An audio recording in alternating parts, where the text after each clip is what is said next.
முதலமைச்சர் செல்வி ஜெயலலிதாவின் சீரிய முயற்சியால் கைத்தறி தொழில் புத்துயிர் பெற்று நெசவாளர்களின் வாழ்வாதாரமும் உயர்ந்துள்ளது. இதற்காக முதலமைச்சருக்கு நெசவாளர்கள் நெஞ்சார்ந்த நன்றி தெரிவித்துள்ளனர்.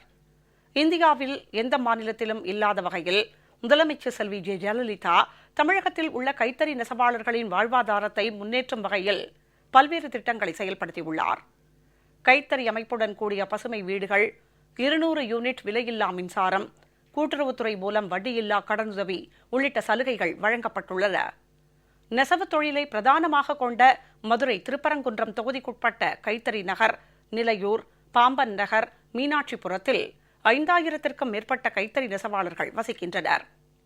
இப்பகுதிகளில் மட்டும் 100க்கும் மேற்பட்ட நெசவாளர்களுக்கு பசுமை வீடுகள் கட்டிக் கொடுக்கப்பட்டுள்ளன. விலையில்லா மின்சாரம் உள்ளிட்ட சலுகைகளால் தங்களின் வாழ்வாதாரம் மேம்பட்டுள்ளதாக நெசவாளர்கள் தெரிவித்தனர். கைத்தறி நெஞ்சிட்டு இருக்கோம். 200 யூனிட் ஃப்ரீ வந்திருக்கு.